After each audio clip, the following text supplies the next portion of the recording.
ವಿದ್ಯಾರ್ಥಿಗಳೇ ಲೆಕ್ಕ ಮಾಡ್ರಿ, ಮಾಡೋದಾದಿಂದ ನನಗೆ ಹೇಳ್ರಿ, ನಾ ತಿಳಿಸ್ತಾನು. ವಿಡಿಯೋ ಆನ್ ಮಾಡಿ. ಎಲ್ಲ ಲೆಕ್ಕಗಳಿಂದ ನಿಮಗೆ ಸರಳ ಬರ್ತಾವ, ಯಾಕಂದ್ರೆ ಸಣ್ಣ ನಿಮಗೆ ಇವು ಮೆಂಟಲ್ ಟೆಸ್ಟ್ ಮಾಡುವಂಥ ಗಣಿತಗಳು. ಇವೆಲ್ಲ ಸೈನಿಕ್ ಸ್ಕೂಲ್ ಬಿದ್ದದ್ದು ಗಣಿತಗಳು. ಇವು ವಿಡಿಯೋ ಮಾಡೋದಾಯ್ತಾ? ವಿಡಿಯೋ ಆನ್ ಮಾಡ್ರಿ.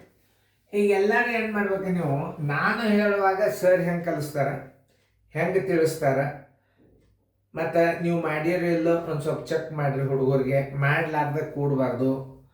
ಆಮೇಲೆ ಮಾಡಿದ್ದ ನೀವು ಚೆಕ್ ಮಾಡ್ರಿ, ಸರಿ ಅದನ್ನೋ ತಪ್ಪದನೋ, ನಾ ತಿಳಿಸಿದಿಂದ ಉತ್ತರ ಕರೆಕ್ಟ್ ಬಂದಿತ್ತ ರೈಟ್ ಹಾಕ್ರಿ. ಮುಂದೆ ನೀವು ಜೀವನದಿಂದ ಅವ್ರ ಮಗಲ್ನಾಗ ಕೂಡೋದೇ ಬೇಡ. ನೋಡ್ರಿ, ಈಗ ಎಲ್ಲರೂ ಲಕ್ಷ ಕೊಟ್ಟು ನೋಡ್ರಿ ಹೆಂಗದ. ಇದು ಮೆಂಟಲ್ ಎಬಿಲಿಟಿ ಲೆಕ್ಕದಾಗ ಬರ್ತದೆ. ಅದು ಹೆಂಗೆ ನೋಡಿ, 5 ಲೀಟ್ರಕ್ಕೆ 1 ಕ್ಯಾನ್, 5 ಲೀಟರ್ ಬರೋಬರಿ, 5 ಲೀಟರಿಗೆ ಬರೋಬರಿ 1 ಕ್ಯಾನು. 1 ಲೀಟರ್ ಎಣ್ಣೆ ತುಂಬಬೇಕಾದ್ರೆ ಏನು ಬೇಕು? 1 ಕ್ಯಾನ್ ಬೇಕು. ಕ್ಯಾನ್ ಅಂದರೆ ಡಬ್ಬಿ. 5 ಲೀಟ್ರಿಗೆ 1 ಕ್ಯಾನ್ ಬೇಕು. 1 ಕ್ಯಾನಿನಲ್ಲಿ 5 ಲೀಟರ್ ಎಣ್ಣೆಯನ್ನು ತುಂಬಬಹುದು. 62 ಲೀಟರ್ ಎಣ್ಣೆ ತುಂಬಲು ಅದೇ ಗಾತ್ರದ ಅವು 5 ಲೀಟರ್ ಡಬ್ಬಿಗಳೇ ಎಷ್ಟು ಹತ್ತಾವ ಅಂತ ಕೇಳ್ತಾನ ನಾವು. 62 ಲೀಟರ್ ಎಣ್ಣೆಗೆ ಎಷ್ಟು ಹತ್ತದ ನೋಡಿ. 62 ಉಂಡ್ಲೆ 1 ಸರಾಸರಿ 5. 5 ಒಂದಲೇ ಇದು ಯಾಕೆ ಹೊಡಿಬಾರ್ದ, ಬಾಗ್ ಹೋಗಲ್ಲ. ಅವಾಗ ನೀವೇನು ಮಾಡಬೇಕು? 62 5 62 5 ಬರೋಬ್ಬರಿ 62 5. ಈಗ ನೀವು 62 5 ಭಾಗಿಸ್ರಿ. ಇದು 12 60 2 ಲೀಟ್ರ್ ಉಳಿತು.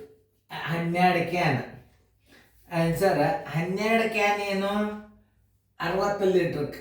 ಇನ್ನು 2 ಲೀಟ್ರಕ್ಕೆ 1 ಕ್ಯಾನ್ ಬೇಕು, 5 ಲೀಟ್ರ್. ಅಂದ್ರೆ ಒಟ್ಟು ಅವ್ರು ತೊಗೋಬೇಕು ಅಂದಾಜು ಎಷ್ಟು? 13 ಕ್ಯಾನ್ಗಳು. ಆನ್ಸರ್ 13 ಕ್ಯಾನ್ಗಳು.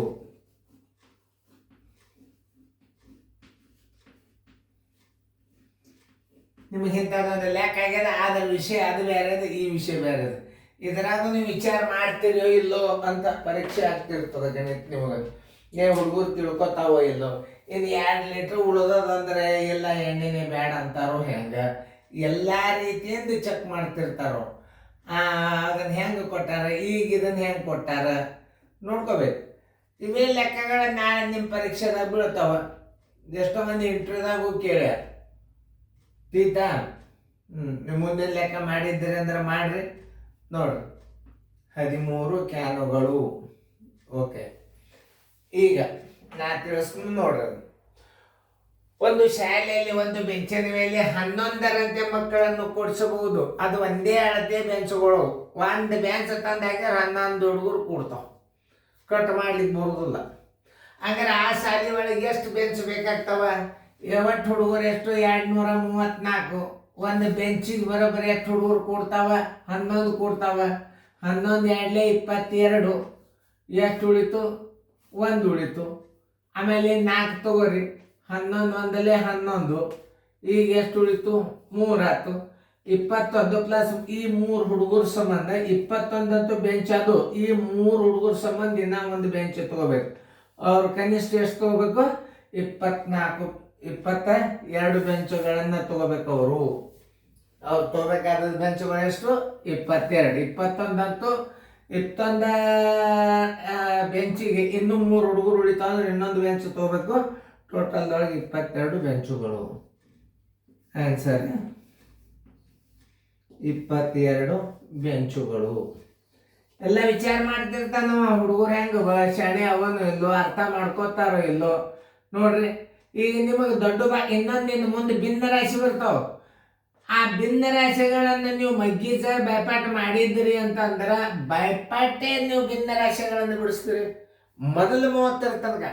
ಈಗ 30ರ ತನಕ ಮಗ್ಗಿ ಯಾಕೆ ಬೈಪಾಠ ಮಾಡಬೇಕು ಅಂದ್ರೆ ಒಂದು ಒಂದು ಒಂದು ಒಂದು ನಿಮ್ಮ ನೆನಪು ಹೇಳ್ತದೆ.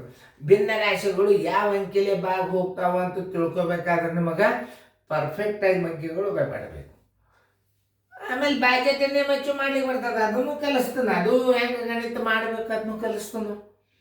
ಮಗ್ಗಿದ್ರೆ ಬೇಗನೆ ಉತ್ತರ ಬರ್ತದೆ. ಮಗ್ಗಿದ್ದಿದ್ದಿಲ್ಲ ಅಂದ್ರೆ ನಾವೇನು ಮಾಡಬೇಕು? ಬಾಧ್ಯತೆ ನಿಯಮಗಳನ್ನು ಹಚ್ಚ ಉತ್ತರ ತರಬೇಕಾಗ್ತದೆ. ನೋಡ್ರಿ, ಚೆನ್ನಾಗಿ ಬಿಡಿಸ್ಬೋದು.